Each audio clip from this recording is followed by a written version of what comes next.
அனைவருக்கும் வணக்கம். எல்லோருக்கும் கிறிஸ்துமஸ் திருநாள் நல்வாழ்த்துக்கள். Happy Christmas, merry Christmas. இன்னைக்கு ஒரு நல்ல செய்தி, அதாவது நேத்தே வந்துருச்சு. அது ஒரு கால்குலேஷன் பண்றதுக்கு கொஞ்சம் டிலே ஆச்சு, வேற எதுவும் கிடையாது. உண்மையிலேயே ஒரு மகிழ்ச்சிகரமான செய்தி. இது ஒரு நாணயத்துக்கு இரண்டு பக்கங்கள் இருக்கிற மாதிரி, ஒரு செயலுக்கு நன்மையும் இருக்கும் தீமையும் இருக்கும். மெயின்ஸ் எழுதுன எல்லோருக்குமே இது ஒரு சூப்பர் விஷயம், செம்ம செம்ம நியூஸ் அப்படிதான் சொல்லணும். ஏன்னா நோட்டிபிகேஷன் வந்திருக்கும் போது, நோட்டிபிகேஷன் முத வந்த போது உங்களுக்கு எவ்வளவு வேகன்சிஸ் இருக்கு அப்படின்னு கேட்டா நான் நிறைய எழுதி வச்சிருக்கேன். ஸோ அதனால 5529, ஏன்னா அந்த இன்டர்வியூ போஸ்ட் 116 இருந்துச்சு. அப்ப அதையும் இதையும் சேர்க்கும் போது உங்களுக்கு இது வருது. ரைட்டா? டிஎன்பிஎஸ்சி இப்ப ஒவ்வொன்னா அடெண்டம் பாத்தீங்கன்னா மாத்திட்டே வந்தாங்க. 3A பாத்தீங்கன்னா சுப்ரீம் கோர்ட் ஜட்மெண்ட் கீழே தான் ஸ்பெஷல் லீவ் பெட்டிஷன் அப்படின்னு சொல்லிட்டு ஒண்ணு வந்துச்சு. ஓகேயா? சோ இதுக்கு அப்புறம் பாத்தீங்கன்னா 3Bல இங்க ஒரு சில இது ரிவைஸ் பண்ணியிருந்தாங்க, இத்தனை போஸ்டிங் இன்க்ரீஸ் ஆயிருக்கு அப்படின்னு சொல்லிட்டு. அப்புறம் பாத்தீங்கன்னா 3Cல பாத்தீங்கன்னா உங்களுக்கு செரிகல்ச்சர் டிபார்ட்மெண்ட்னு சொல்லுவாங்க. ரைட்டா? 3Cல செரிகல்ச்சர் டிபார்ட்மெண்ட்ல ஒரு 19 போஸ்ட். ஆக்சுவலா செரிகல்ச்சர் டிபார்ட்மெண்ட்ல எவ்வளவு போஸ்ட் இருந்துச்சு அப்படின்னு சொல்லி பார்த்தோம்னா,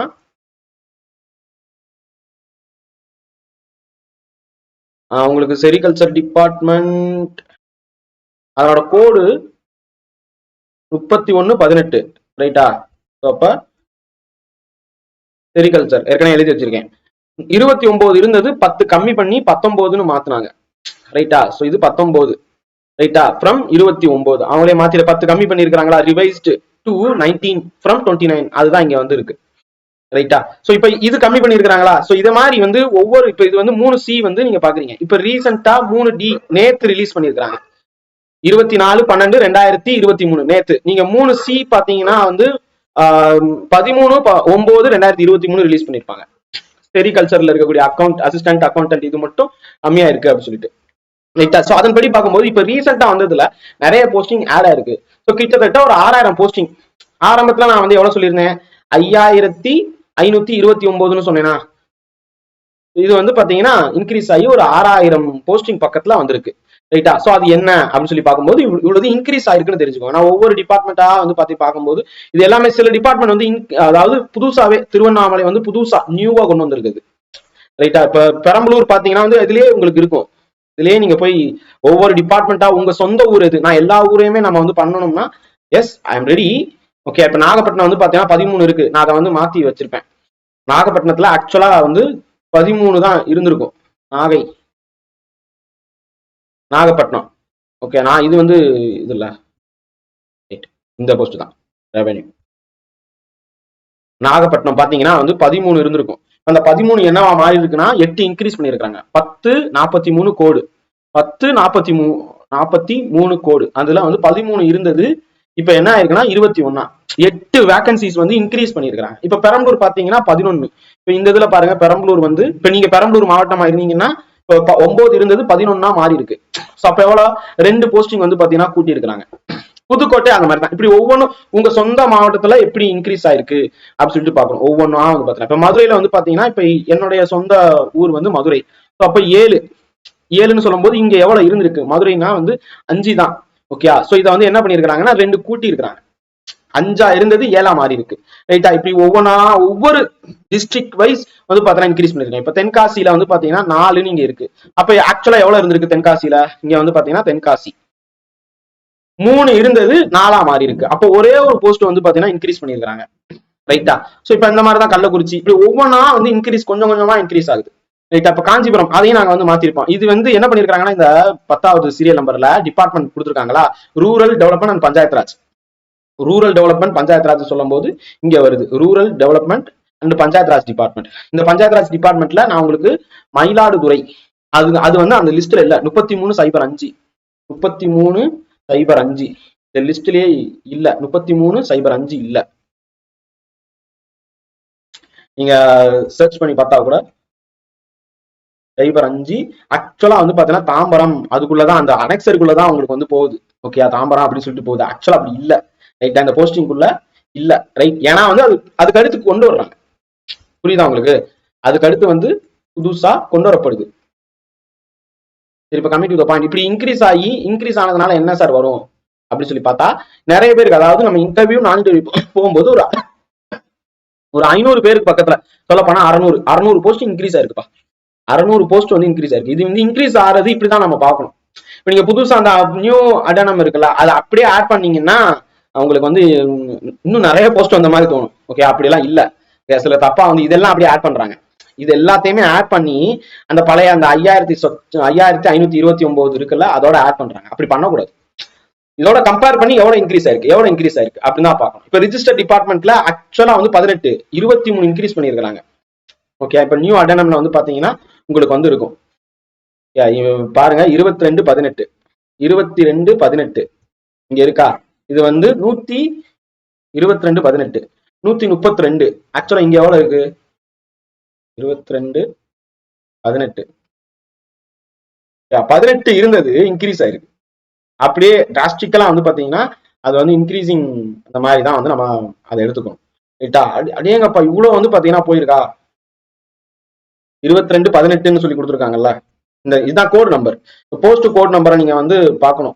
போஸ்ட் கோட் நம்பர்ல என்ன மாறி இருக்கு அப்படின்னு சொல்லிட்டு 114 கால்குலேட் பண்ணி பார்க்கும்போது 18 இன்க்ரீ 18ல இருந்து 18 114 இதை பண்ணீங்கன்னா 132 12 ஒண்ணு போட்டீங்கன்னா 132 வரும். அப்ப அவ்வளவு இன்க்ரீஸ் பண்ணிருக்காங்க இந்த ஒரு இதுல. புரியுதா உங்களுக்கு?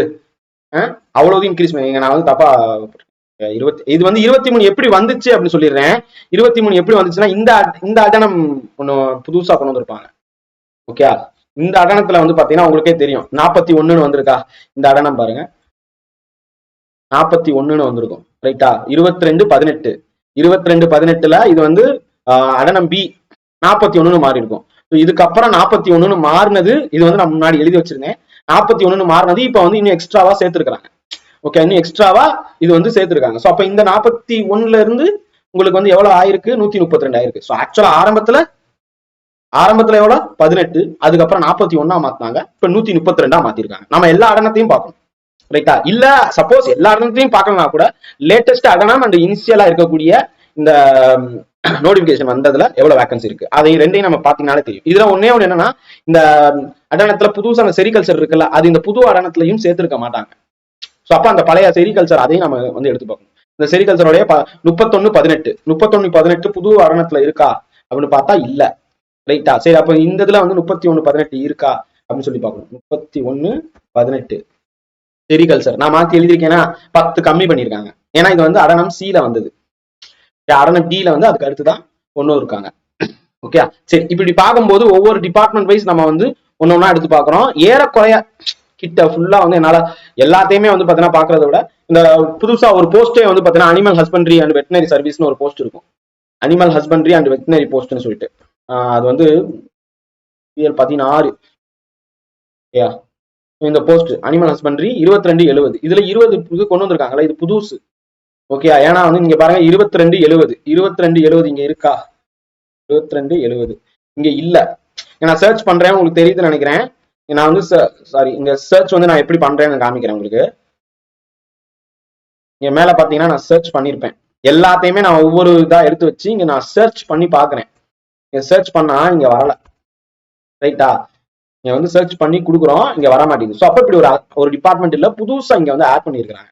இந்த இது வந்து நியூ போஸ்ட் இது. ரைட்டா?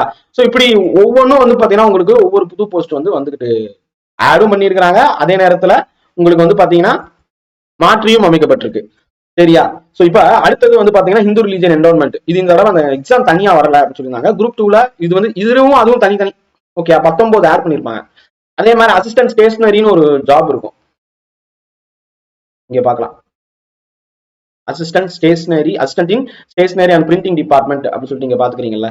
இது வந்து பாத்தீங்கன்னா ஒரு 9 போஸ்ட் வந்து பாத்தீங்கன்னா கம்மி பண்ணிருக்காங்க. ஓகே, ஏற்கனவே எவ்வளவு இருந்துச்சு அப்படின்னு சொல்லி பார்த்தா 57 இருக்கா.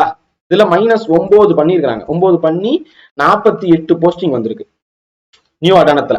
ஓகே, அடுத்தது வந்து பாருங்க இந்த செரிகல்ச்சர் புதுசா ஆட் பண்ணிருக்காங்கன்னு நான் சொல்லியிருக்கேன். சரியா? சோ இப்ப இந்த இது வந்து social welfare department 91 post 32 40 32 40 32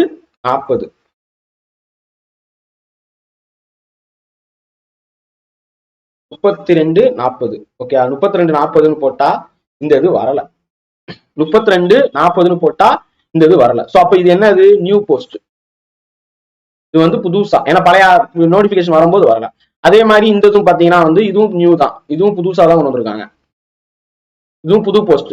okay, அடுத்தது இந்த பர்சனல் கிளர்க் எல்லாம் பாத்தீங்கன்னா இதெல்லாம் ஏற்கனவே வந்ததுதான், இதெல்லாம் எப்பயுமே இருக்கக்கூடியது. இது வந்து 8 ஆக்சுவலா 7 இருந்துச்சு. ஓகே, பர்சனல் கிளர்க் வந்து பாத்தீங்கன்னா 1082 1082 இது வந்து 7 இருந்துச்சு. இப்போ ஒன்னு இன்க்ரீஸ் பண்ணி 8ஆ மாத்திருக்காங்க. ஸோ அப்போ 8 வேகன்சி.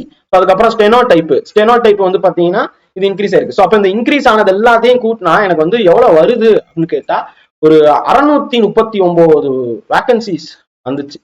அந்த 639ல 55 வந்து குறைச்சிருக்காங்க. நான் ஒரு சிலது ஆட் ஆயிருக்கு, ஒரு சிலது பாக்குறோம்ல. ஸோ அப்படி பார்க்கும்போது அதெல்லாம் மைனஸ் பண்ணி பார்த்தா 581 வேகன்சிஸ் இருக்கு. 581ன்னு சொல்லும் போது ஏற்கனவே இருந்த அடனம் அதெல்லாம் சேர்த்து பாத்தீங்கன்னா வந்து உங்களுக்கு 5447 போஸ்ட். ஓகே, இது 5529 ரைட்டா. அதுக்கு அடுத்து வந்து பாத்தீங்கன்னா சில இது மைனஸ் பண்ணிருப்பாங்க. இந்த அடனத்துல எல்லாம் பாத்தீங்கன்னா உங்களுக்கு கம்மியாயிருக்கும். இந்த அடனம் சி இதுல எல்லாம் வந்து பாத்தீங்கன்னா கம்மியாயிருக்கும். அதுக்கு அடுத்து அடனம் இந்த இதுல பாருங்க, அடனம் பி பார்த்தோமா, அடனம் சி ல பாத்தீங்கன்னா இது 29 இருந்தது கம்மி பண்ணிருப்பாங்க. ஸோ இப்ப அதெல்லாம் அந்த மாதிரி கம்மியானது போக 529ல இருந்து 5447 இருந்துச்சு. இதோட வந்து 581 நீங்க வந்து ஆட் பண்ற மாதிரி இருக்கும்.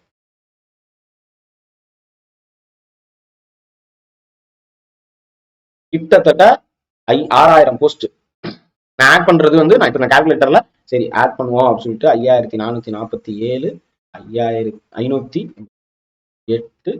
12 10 6. ஓகே, ஸோ 6028 வேகன்சிஸ் இன்க்ரீஸ் ஆயிருக்கு.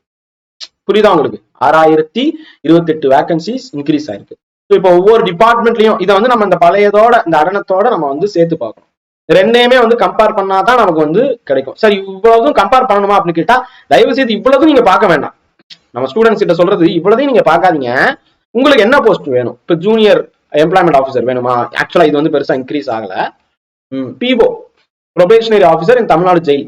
ஓகே, இதுதான் வந்து பாத்தீங்கன்னா இப்போதைக்கு ஃபர்ஸ்ட் இந்த நியூ அடனத்துல இதுதான் இருக்கு. இப்ப இந்த நடுவுல இந்த அடனம் பாத்தீங்கன்னு வச்சுக்கோங்க, இந்த அடனத்துல வந்து ஸ்பெஷல் சிஐடி சொல்லுவாங்க, அது வந்து 48 இருந்திருக்கும்.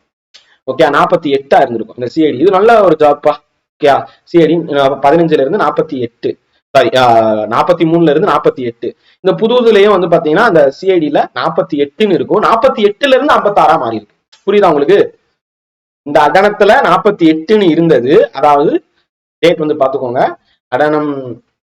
அடண்டம் வந்து பாத்தீங்கன்னா அடண்டம் வந்து 3B, அதுல 48ன்னு இந்த சிஐடிய மாத்தினது. புது அடண்டம்ல வந்து பாத்தீங்கன்னா 56ன்னு மாத்திருக்கிறாங்க. புதுசுல 56ன்னு மாத்திருக்கிறாங்க. ரைட்டா? சோ அப்ப 8 எக்ஸ்ட்ரா வருது. சோ அப்ப ஏற்கனவே வந்து ஃபர்ஸ்ட் வந்ததுல என்ன இருந்துச்சு? கம்மி தான். 43 பிளஸ் 5 பிளஸ் 8 பிளஸ் 5 பிளஸ் 8. அப்ப எவ்வளவு இன்க்ரீஸ் ஆயிருக்கு அப்படின்னு சொல்லி பார்த்தா 13 போஸ்டிங் இன்க்ரீஸ் ஆயிருக்கு.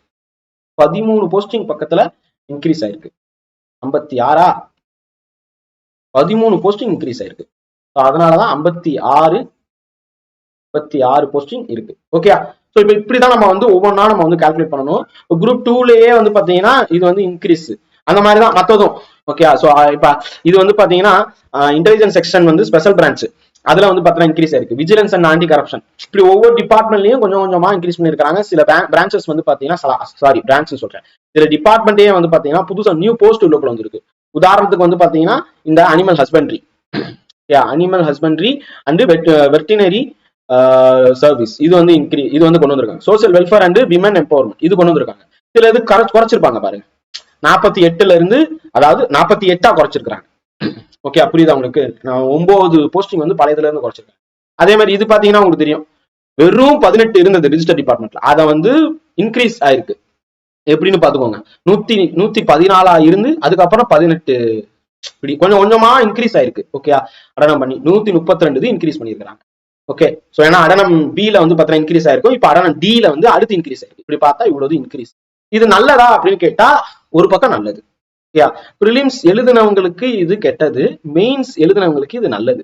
எப்படின்னு கேட்டா, இப்ப ப்ரிலிம்ஸ்லயே வந்து பாத்தீங்கன்னா இது வந்திருந்துச்சுன்னா, இந்த 6000 சொச்சம்னு வந்திருந்துச்சுன்னா, இந்த 581 பேருக்கு 10 மடங்கு அதிகமாக ஒரு 5810 பேர் மெயின்ஸ் எக்ஸ்ட்ராவா எழுதியிருப்பாங்க. அவங்களுக்கான மெயின்ஸ் வாய்ப்புகள் போயிருச்சு. ஓகே, அதனால ப்ரிலிம்ஸ் எழுதினவங்க என்னடா அப்படின்னு சொல்லி நினைப்பீங்க. அடுத்தது வந்து பாத்தீங்கன்னா, இந்த மெயின்ஸ் எழுதினவங்களுக்கு கொஞ்சம் கட் ஆஃப் குறையுமா அப்படின்னு கேட்டா அவ்வளவா மாற்றம் இருக்காது. பட் ஆனா கொஞ்சம் இந்த 581 பேருக்கு எக்ஸ்ட்ராவா கூடுதலாக 581 பேருக்கு வாய்ப்புகள் வந்து கிடைக்கும். ஓகே, ஏற்கனவே 5000 சொச்சம் போஸ்டிங், இப்ப 500 சொச்சம் பேருக்கு வந்து 5400 போஸ்டிங், இப்ப 581 பேருக்கு கூடுதலாக வாய்ப்புகள் கிடைக்கும். 1:2 ரேஷியோன்னு நினைக்கிறேன். அந்த ரேஷியோல வந்து பாத்தீங்கன்னா இன்டர்வியூக்கு போவாங்க. டாப் லெவல்ல அந்த இருக்கிறவங்களுக்கு அந்த இந்த போஸ்ட், இந்த வேகன்சி குரூப் 2ல போறாங்கல்ல, அவங்க வந்து இன்டர்வியூ போவாங்க. மொதல் கவுன்சிலிங் எல்லாத்துக்குமே நடக்கும். அதுக்கப்புறம் அந்த கவுன்சிலிங்னா அந்த சர்டிபிகேட் கவுன்சிலிங் சொல்றேன், சர்டிபிகேட் வெரிஃபிகேஷன் அது திருப்பி நடக்கும். அதுக்கப்புறம் வந்து பாத்தீங்கன்னா சில ப்ராசஸ் ஃபர்ஸ்ட் எடுத்தோடனே நான் இன்டர்வியூ போஸ்ட் தான் போவாங்க. போனதுக்கு அப்புறம் தான் நான் இன்டர்வியூ போஸ்ட் ப்ராசஸ் ஃபுல்லா கம்ப்ளீட் ஆனதுக்கு அப்புறம் தான் நான் இன்டர்வியூ வந்து பாத்தீங்கன்னா நடக்கும். ரைட்டா? ஸோ இவ்வளவும் இருக்கு, தெரிஞ்சிருப்பீங்கன்னு நினைக்கிறேன். ஸோ வேற ஏதேனும் தகவல் தேவைப்பட்டுச்சுன்னா கேளுங்க. இதுதான் குரூப் 2 உடைய இப்படிதான் நம்ம வந்து கால்குலேட் பண்ணணும். ஓகேயா? ஸோ இது ஃபைனலா வந்து பாத்தீங்கன்னா வரும். அந்த சார் இன்னும் இன்க்ரீஸ் ஆகுமா அப்படின்னு கேட்டா, இப்ப சிலர் வந்து நினைக்கிறீங்க, ஒரு சிலருக்கு வந்து பயமும் இருக்கும். சார் இப்ப இதுல இன்க்ரீஸ் பண்ணிட்டாங்கன்னா, இந்த இப்ப புதுசா வந்து நோட்டிபிகேஷன் சொல்லியிருக்கிறாங்கல்ல, புது நோட்டிபிகேஷன் எக்ஸாம் பிளானர்ல வந்து பாத்தீங்கன்னா மே மந்த் நோட்டிபிகேஷன் வரும். அது வந்து 1300 வேகன்சி தானே இருக்கு. சொல்ல போனா 1294 வேகன்சிஸ் தான் சொல்லியிருக்காங்க. அப்ப இது வந்து குறையுமா அப்படின்னு கேட்டா கிடையவே கிடையாது. இதுல குறைக்க மாட்டாங்க. இது வந்து அதாவது சார் இப்பதான் வந்து ஒரு சில டிபார்ட்மெண்ட்ல குறைஞ்சிருக்கு அப்படிலாம் சொன்னீங்க அப்படின்னு கேட்டா, ஒரு சில டிபார்ட்மெண்ட்ல குறையும். ஆனா ஒட்டுமொத்த போஸ்டிங் வந்து இன்க்ரீஸ் தான் பண்ணுவாங்களே தவிர்த்து குறையாது. ஓகே, இது வந்து கூட ஆகும். சொல்ல போனா வந்து பாத்தீங்கன்னா ஒரு 3000 இல்ல, திருப்பியும் 5000 வரைக்கும் எடுக்க வேண்டிய இருக்கும். ஆனா வந்து கவர்மெண்ட் வந்து உங்களுக்கே தெரியும், கவர்மெண்ட் வந்து ஒரு ஒரு அதாவது டிபார்ட்மெண்ட்ல இருந்து ஒன்று போகும், ஒரு சாங்ஷன் பண்ணுவாங்க, ஒரு ரெக்வஸ்ட் போகும், எங்களுக்கு 5000 பேர் தேவை அப்படின்னு சொல்லிட்டு போகும். ஆனா கவர்மெண்ட் 5000 போட மாட்டான், 2500 தான் போடுவான். இதுக்கு உதாரணம் வந்து இப்ப வெள்ள நிவாரண நிதி அப்படின்னு சொல்லிட்டு ஒரு 5000 கோடி வேணும்னு கேட்பாங்க. சென்ட்ரல் கவர்மெண்ட் கொடுத்துருவாங்களா? கொடுக்க மாட்டாங்க. ஓகேயா? சென்ட்ரல் கவர்மெண்ட் எவ்வளவு கொடுப்பாங்க? 500 கோடி தான் கொடுப்பேன்னு சொல்லுவாங்க. 5000 கோடி எங்க இருக்கு? 500 கோடி எங்க இருக்கு? புரியுதா உங்களுக்கு? சோ அந்த மாதிரி தான் நான் ஒரு உதாரணம் சொன்னேன். சோ அதனால சார் அப்ப வெள்ள நிவாரணத்துக்கு 500 கோடி தான் கொடுப்பாங்களா? இதான் அப்படிலாம் கேட்காதீங்க தயவு செய்து. ஒரு உதாரணத்துக்காக சொன்னதை உண்மைன்னு நம்ப கூடாது. ஓகேயா? சோ நான் சொல்றதை அப்படியே வந்து ஒரு சிலர் வந்து உதாரணத்தையும் வந்து பாத்தீங்கன்னா எடுத்துக்கிறீங்க. அப்படி இல்ல, சரியா? சோ அப்ப 1294 புது வேகன்சில வந்திருக்கு. இங்க வந்து இன்க்ரீஸ் பண்ணதுனால இங்க குறைச்சிருவாங்களா இல்ல ஏத்தாம விட்டுருவாங்களா அப்படிலாம் கேட்காதீங்க. இதுவும் இன்க்ரீஸ் ஆகும். ஏன்னா வந்து இப்ப நிறைய ரிட்டையர்மெண்ட் நிறைய போயிட்டு இருக்குப்பா. எடப்பாடி சார் இருக்கும்போது, எடப்பாடி பழனிசாமி சார் இருக்கும்போது, சிஎம் இருக்கும்போது நிறைய பேரை வந்து இந்த ஏஜ் வந்து இன்க்ரீஸ் பண்ணிருப்பாங்க 60ன்னு சொல்லிட்டு. இப்ப இந்த 2 வருஷத்துல 60ம் போயிருச்சு. ஏன் அதை இன்க்ரீஸ் பண்ணாங்க அப்படின்னு கேட்டா, ரிட்டையர்மெண்ட் ஏஜ அப்ப வந்து கிராஜுவிட்டி சோன்சோ அதெல்லாம் கொடுக்க முடியாது கொரோனா டயத்துல. சோ அதனால வந்து பாத்தீங்கன்னா நம்ம வந்து இன்க்ரீஸ் பண்றோம் 60 இயர்ஸா அப்படின்னு சொல்லியிருக்காங்க. 60 இயர்ஸ்னா 2 வருஷம் வந்து சர்வீஸ் கூடுது. அதை தாண்டி விஆர்எஸ் வாங்கினவங்க நிறைய பேர் இருக்காங்க. இப்ப இந்த அந்த விஆர்எஸ் வாங்கினது போக இன்னும் பல ஆயிரக்கணக்கான அரசு ஊழியர்கள் இப்ப ரிட்டையர் ஆயிருப்பாங்க. ஆல்மோஸ்ட் ரிட்டையர்ட், இப்ப இன்னும் ரிட்டையர் ஆயிட்டு இருக்காங்க. ஓகேயா? சோ அப்ப அவங்களோட வேகன்சிஸ ஃபுல்ஃபில் பண்ணணும். ஏற்கனவே வந்து பாத்தீங்கன்னா பணிச்சுமை அரசில் அதிகமா இருக்கு. இது வந்து ரொம்ப டிராஸ்டிக்கலா குறைஞ்சுக்கிட்டு இருக்கு இந்த எண்ணிக்கை. அதனால அதாவது இந்த வேலை பார்க்கறவங்களோட எண்ணிக்கை குறையுது. ஸோ அப்ப நிறைய வேகன்சிஸ் வரும், கொண்டு வந்தே ஆகணும். இதுக்கு நடுவுல இன்னொன்னு இருக்கு. இந்தியாவில நம்ம தமிழ்நாட்டுல பினான்சியல் இது வந்து இன்னும் ரொம்ப மோசமா போயிட்டு இருக்கு. கடன் சுமை அதிகம், நிறைய சிக்கல் இருக்குப்பா. அதை பத்தி எல்லாம் யோசிக்காதீங்க. ஓகே, புரியுதா? இப்போதைக்கு படிங்க, சிலபஸ்ல கான்சென்ட்ரேட் பண்ணுங்க. நல்ல டாப் லெவல்ல படிச்சீங்கன்னா கண்டிப்பாக வேலை உறுதி. உங்களுக்கு வேகன்சிஸும் நிச்சயமா இன்க்ரீஸ் ஆகும். அதனாலதான் ஒட்டுமொத்தமா எல்லா டீட்டெயிலும் சொன்னா உங்களுக்கு குழப்பம். என்ன சார் இத்தனை பேர் வேலை இல்ல, இத்தனை இடத்துல வந்து டிபார்ட்மெண்ட் காலியா இருக்கு, இத்தனை பேர் வேணும்னு சொல்றீங்க, அப்புறம் வந்து கஜானா காலின்னு சொல்றீங்க. இப்ப எதான் நம்ம அதுதான் அரசாங்கம். ரெண்டுமே இருக்கு, ஒரு பேலன்ஸா போகணும்ல. இந்த சீசா மாதிரி பார்க்ல எல்லாம் அந்த சீசா இருக்கும், சீசா இருக்கும். ஒரு பக்கம் சாயணும், இன்னொரு பக்கம் சாயணும், அப்படி சாஞ்சுக்கிட்டே தான் இருக்கும். இது ரெண்டையும் பேலன்ஸ்பிளா கொண்டு போறான் பத்தியா, அவன் தான் நல்ல அட்மினிஸ்ட்ரேட்டர். இது வந்து எக்கனாமிக் அண்ட் என்விரான்மெண்ட் இதை வச்சு சொல்லுவாங்க. த பேலன்சபிள் எக்கானமி வித் என்வரான்மெண்ட் அப்படின்னு சொல்லுவாங்க. சுற்றுப்புறத்தையும் அழிச்சிடக்கூடாது, பொருளாதாரத்தையும் சிதைச்சிடக்கூடாது, ரெண்டுத்துக்கு நடுவுல கொண்டு போகும். அந்த மாதிரிதான் இந்த அரசாங்க பதவி மற்றும் பினான்ஸ், இந்த ரெண்டுமே நீங்க படிக்க படிக்க தெரியும். நீங்க ஆரம்ப புள்ளியில இருந்தீங்கன்னா கிரிட்டிசைஸ் பண்ணுவீங்க, விதண்டாவாதத்துக்குள்ள போகும். ஒரு விஷயம் புரிஞ்சுக்கோங்க, பூஜ்ஜியம் என்பதும் 360 டிகிரி என்பதும் ஒரே இடம் தான். ஒரு பூஜ்ஜியம் போட ஆரம்பிக்கும் போது ஒரு ஜீரோ, ஒரு சர்க்கிள் ஸ்டார்ட் பண்ணும்போது 0 டிகிரி இருந்து ஆரம்பிப்பீங்க, முடிக்கிற இடமும் 360 அப்படிங்கிறதும் 0 டிகிரி தான் இருக்கும். நீங்க ஒரு இது படிக்கும் போது ஸ்டார்ட் பண்ணும்போது ஒண்ணுமே தெரியாது, பேசவே மாட்டீங்க. அந்த அறகுறையா இருக்கும்போது நிறைய பேசுவீங்க. அதே மாதிரி முடிக்கும் போது நீங்க பேசவே மாட்டீங்க, ஏன்னா ஃபுல் விஷயம் உங்களுக்கு தெரிஞ்சிருச்சு. ஸோ இதைத்தான் வந்து நம்ம ஊர்ல சொல்லியிருக்கிறாங்க, குறை குடம் கூத்தாடும் அப்படின்னு சொல்லிட்டு. நிறை குடமும் ஒன்னும் தெரியாத வெறும் குடமும் பெருசா, அதாவது வெறும் குடம் சத்தம் போடுவோம், ஆனா குறை குடத்தோடைய சத்தம் ரொம்ப ஒரு மாதிரியா இருக்கும், ஒரு மாதிரியா இருக்கும். புரியுதா உங்களுக்கு உதாரணம்? சரி, ரைட். ஸோ நல்லா படிங்க. நம்ம பேட்ச் டீடைல் நான் உங்களுக்கு ஆல்ரெடி சொல்லியிருக்கேன். பேட்சஸ் பத்தி கற்பதேசில குரூப் 2, குரூப் 4, குரூப் 1 எல்லாத்துக்கும் சேர்த்து பேட்ச் வந்து இருக்கு, யூஸ் பண்ணிக்கோங்க. பேட்சோடைய ஸ்கெடியூல் வந்து ஒரு 3 டெஸ்ட்டுக்கான ஸ்கெடியூல் நான் இங்க வந்து கொடுத்துருக்கேன். 21 டெஸ்ட் மொத்தம் இருக்கு, எல்லாம் சேர்த்து கொடுக்குறேன். உங்களுக்கு மெட்டீரியல்ஸ் வந்துடும், வீடியோ கிளாஸ் வந்து இருக்கும், டெஸ்ட் வந்து பாத்தீங்கன்னா பிடிஎஃப்ல கொடுக்கப்படும் டெலிகிராம் வழியாக. நன்றி, வணக்கம். அடுத்த வகுப்புல அடுத்த டவுட் ஏதாவது இருந்துச்சுனாலும் கேளுங்க. ஜெய்ஹிந்த்.